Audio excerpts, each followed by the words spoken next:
My name is Jody, a 32-year-old lawyer with a life that, from the outside, seems like a fairy tale. I come from a family that's pretty well off, and I've known Ethan, the guy I'm supposed to marry, since we were kids. Our dads are old buddies who used to joke about us tying the knot one day. I remember one summer evening, during one of our family's joint dinners, our fathers brought up the topic again. I was about 10, and Ethan was 13. Ethan's dad, Mr. Thompson, laughed heartily and said, "Mark my words, Ethan, one day you'll marry Jody here, and our companies will be stronger for it." My dad joined in, chuckling, "Absolutely, John. These two will unite our legacies." I remember blushing furiously. Ethan just rolled his eyes and mumbled, as if I'd ever marry a kid. Back then, I was head over heels for Ethan. But he always saw me as the annoying little girl who followed him around. Despite his attitude, I couldn't help but nurture a small hope that one day, he'd see me differently. Years passed, and we both pursued our own paths. I dived into law, and Ethan became a hotshot financier in his father's company. Our paths rarely crossed, but I always kept tabs on him, my childhood crush never really fading away. During college, our families met less frequently, but the marriage joke continued. At a Thanksgiving dinner when I was 22, Mr. Thompson nudged Ethan and said, "So, Ethan, when are you going to make an honest woman out of Jody?" Ethan, who had had a bit too much to drink, replied loudly, "Fine. If Jody isn't married by 32, and I'm still single, I'll marry her. Happy now?" Everyone laughed, but I felt a strange mix of hope and embarrassment. The thought that Ethan might one day be my husband lingered in my mind like a stubborn perfume. I dated a bit after that, but nothing serious. Part of me always compared every guy to Ethan, and they all fell short. As for Ethan, he was seen with various women over the years, never settling down. I remember the day Ethan proposed like it was yesterday. It was a typical Tuesday evening, and I had just returned from a long day at the law firm. I was exhausted, my mind still buzzing with the day's cases, when I found Ethan waiting for me at my apartment.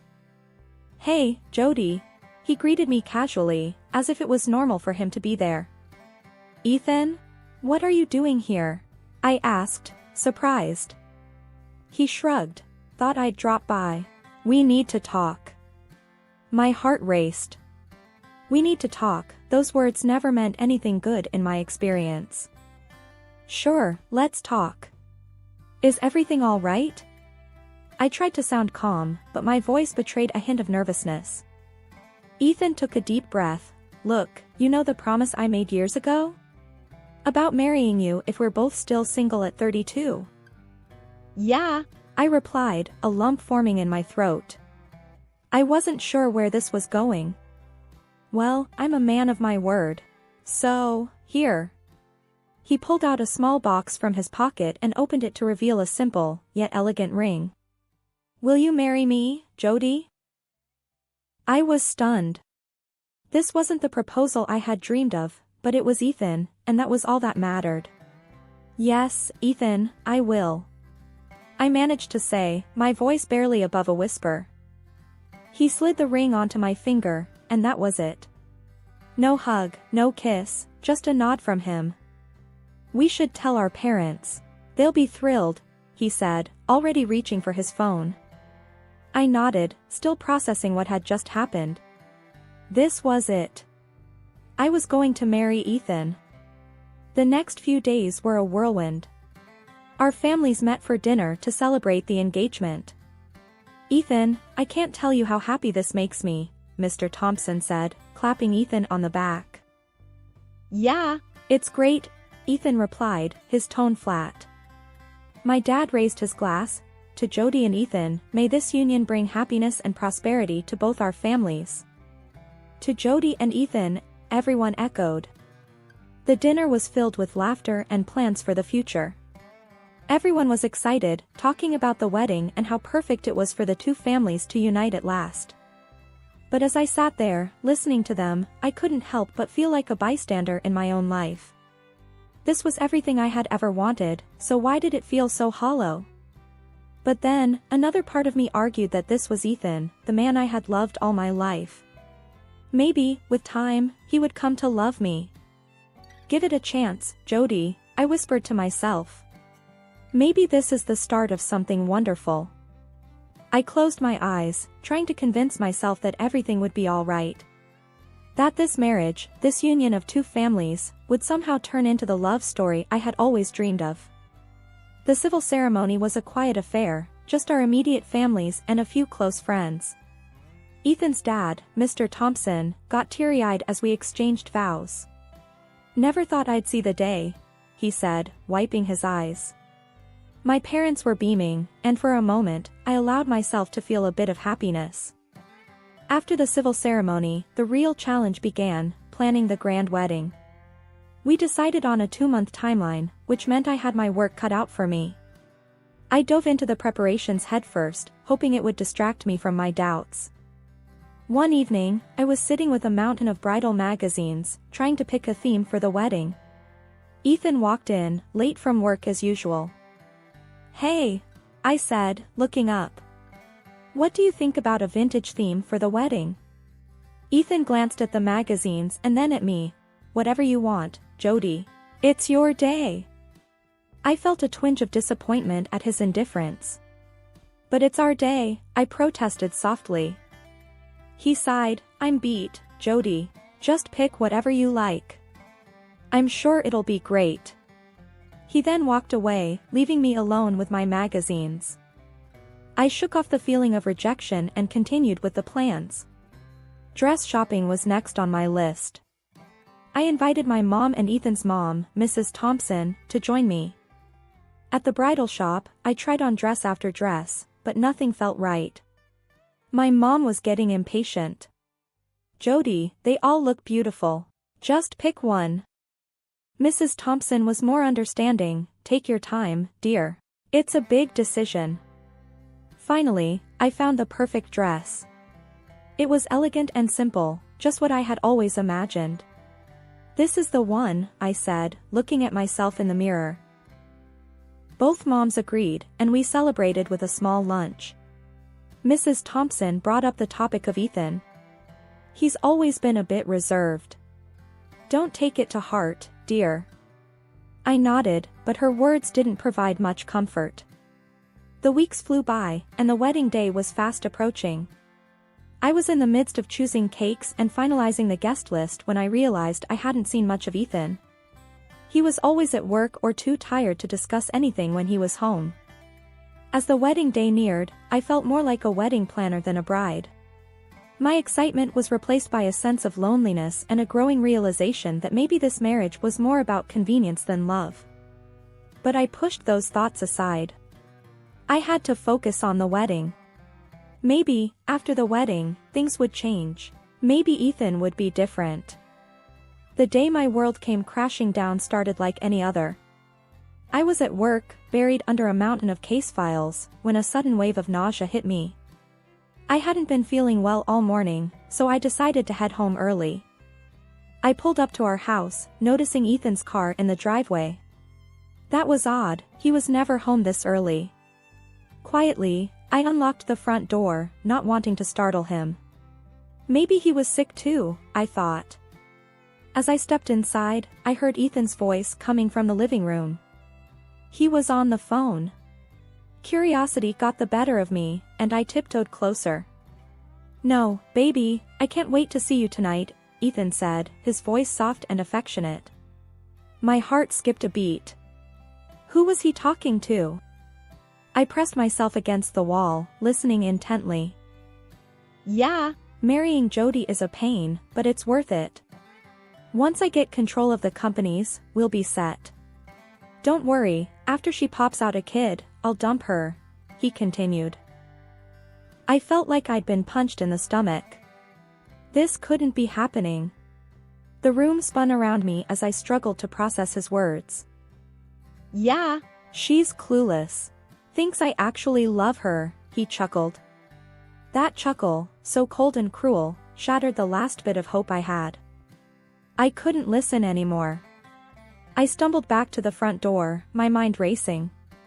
I needed to get out of there, to breathe. As I slammed the door shut behind me, I heard Ethan call out, Jody? Is that you? I didn't look back. I got into my car and drove. I didn't know where I was going, I just needed to be away from that house, away from Ethan. I ended up at a park, sitting on a bench, watching families and couples around me, oblivious to my world falling apart. How could I have been so blind? How could I not see what Ethan really was? I had to make a decision. Confronting Ethan was the obvious choice, but what then? Cause a scene, break off the engagement, and be the talk of our families and friends? Or play along, keep my dignity, and figure out what to do next? As the sun set, I made up my mind. I wasn't going to let Ethan see how much he had hurt me. I would play his game, for now, but on my terms. I had to be smart about this. I drove home, my face a mask of calm. Ethan was waiting for me, a concerned look on his face. "Where were you?" "I was worried," he said, coming towards me. "I wasn't feeling well, just needed some fresh air." I lied smoothly. He nodded. "Okay, well, I'm here now. Let's have dinner." I forced a smile. "Sure, that sounds great." As we sat eating, I looked at Ethan, really looked at him. This was the man I had loved my whole life, and now, he was nothing but a stranger to me. That night, as Ethan slept beside me, I lay awake, my mind racing with plans and possibilities. One thing was clear, I wasn't going to be the victim in this story. Ethan had no idea who he was dealing with. Lying next to Ethan that night, I couldn't shake off the mix of anger and betrayal boiling inside me. I needed to know more, to understand the extent of his deceit. Quietly, I reached for his phone on the nightstand. My hands were trembling as I unlocked it, thank goodness for easy-to-guess passwords. I opened his messages and there it was, a string of texts with someone named Julia. My heart raced as I scrolled through their conversations. They were planning to meet the night before our wedding, in our house. An extreme date, in the presence of a sleeping wife is exactly what they called their plan. So that I wouldn't disturb them, they planned to give me strong sleeping pills. The audacity of it made my blood boil. "Ethan, you bastard," I muttered under my breath. I heard him stir and quickly place the phone back, pretending to be asleep. My mind was racing with thoughts of revenge. I couldn't let them get away with this. I needed a plan, something to turn the tables on Ethan and his mistress. The next morning, I acted as if nothing had happened. Ethan was his usual self, indifferent and preoccupied with work. I kissed him, goodbye, and watched him leave for the office. Once he was gone, I sat down with a cup of coffee, thinking about my next move. I decided to reach out to an old friend from law school, Mike. He was now a private investigator and could be the key to gathering the evidence I needed against Ethan. I met Mike at a small cafe downtown. He looked concerned when I told him about Ethan's betrayal. "Jody, I'm so sorry. What do you need me to do?" he asked. "I need evidence, Mike. Photos, texts, anything that can prove what he's up to," I said, my voice steady despite the turmoil inside. Mike nodded. "Consider it done. I'll get you everything you need." "Thank you, Mike. I can't let him get away with this," I replied, feeling a sense of empowerment for the first time since I heard Ethan's conversation. That evening, Ethan came home late again. We sat down for dinner, the tension between us palpable. "Is everything okay, Jody? You seem distant," Ethan said, his eyes not meeting mine. I forced a smile, just tired from wedding planning. "You know how it is." He nodded. "Yeah, I guess. Listen, I'll be working late tomorrow night. Don't wait up for me." I felt a flash of anger but kept my composure. "Sure, no problem. Work comes first, right?" He didn't detect the sarcasm in my voice. "Exactly. Glad you understand." As I lay in bed that night, I couldn't help but think about how blind I had been. Ethan never loved me. It was all a lie, a means to an end for him. But I wasn't going to be a pawn in his game any longer. I had Mike gathering evidence, and soon I'd have enough to expose Ethan for the fraud he was. But that wasn't enough. I wanted him to feel the humiliation and betrayal I felt. I started planning the ultimate revenge in my mind, a way to turn the tables and leave Ethan with nothing. He thought he was playing me, but he had no idea what was coming for him. The eve of our wedding arrived with a heavy air of anticipation. Ethan seemed more on edge than usual, but I pretended not to notice. I was too focused on my plan, the final act of this tragic play.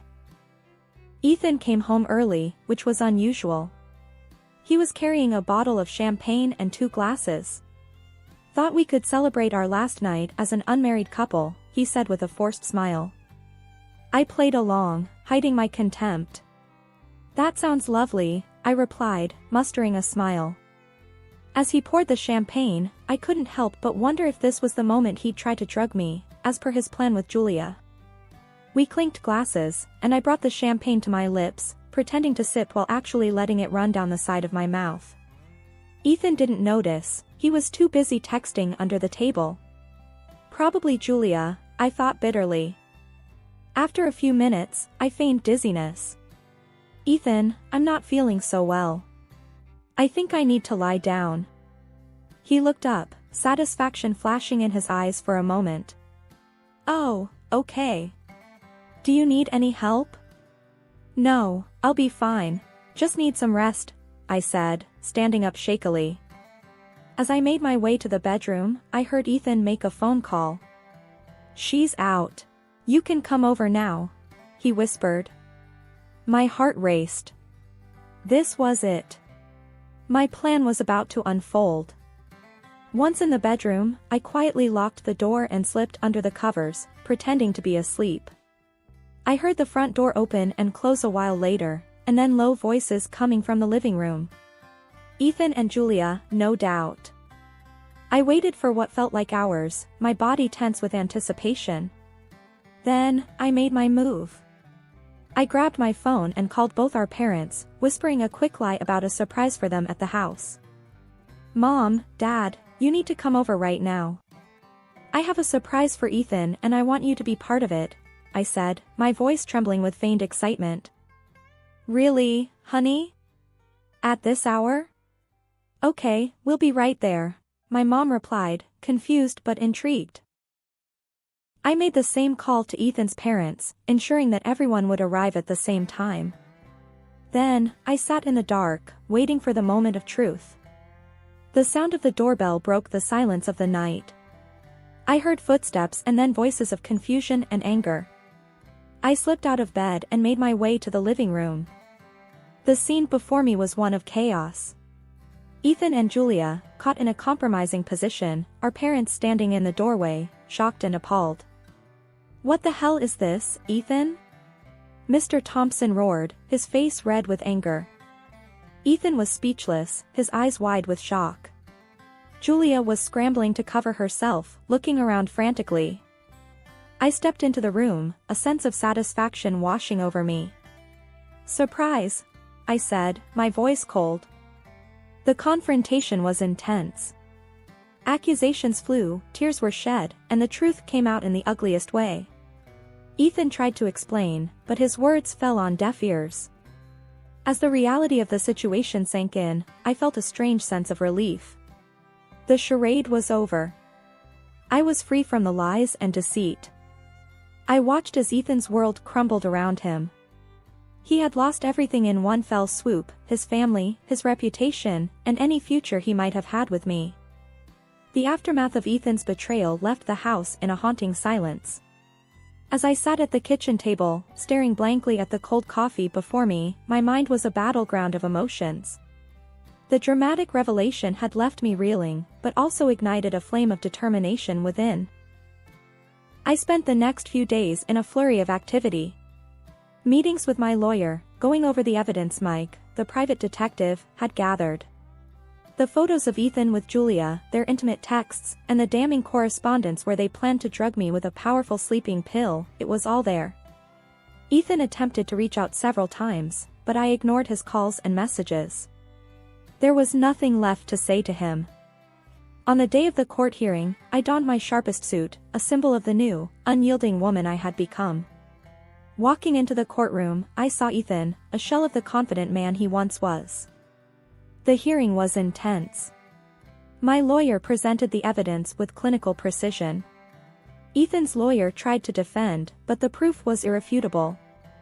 After the hearing, Ethan approached me, a look of desperation in his eyes. "Jody, please, can we talk?" he implored.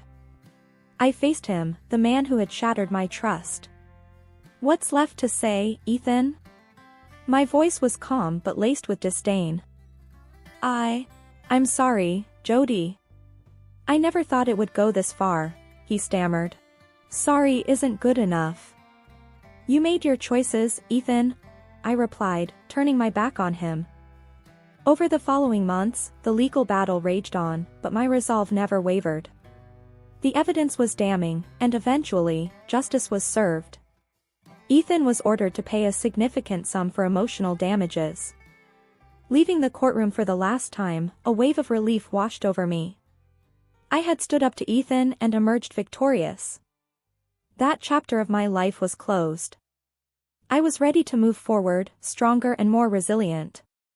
Ethan was now a part of my past, a difficult chapter, but one that had taught me the strength I possessed. Walking out of the courthouse, the final gavel still ringing in my ears, marked more than just a legal victory. It was the end of a chapter, a painful saga that had changed me in ways I never imagined. As I stepped into the sunlight, a sense of liberation enveloped me, the chains of my past finally broken. I didn't head home immediately. Instead, I found solace in a quaint park, a place that once held memories of Ethan and me. Now, it symbolized a fresh start. Sitting on an old bench, basking in the warmth of the sun, I pondered over the recent events. My phone vibrated with a message from my friend Lisa. "You're a rock star, Jody. Ready to celebrate your freedom?" I smiled, replying, "Absolutely. Just need a moment to myself first." "Take your time, girl. We'll party when you're up for it," she responded. As I sat there, lost in thought, I was approached by an elderly woman. "You're Jody, right?" I was in the courtroom. "What you did, standing up for yourself, was incredibly brave," she said softly. Her words touched a deep chord within me.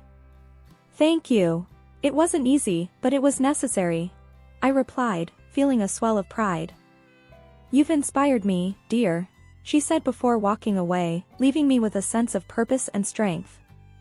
That evening, a small celebration with close friends marked the beginning of a new era. Laughter and cheers filled the air as we toasted to new beginnings. The next day brought an unexpected turn.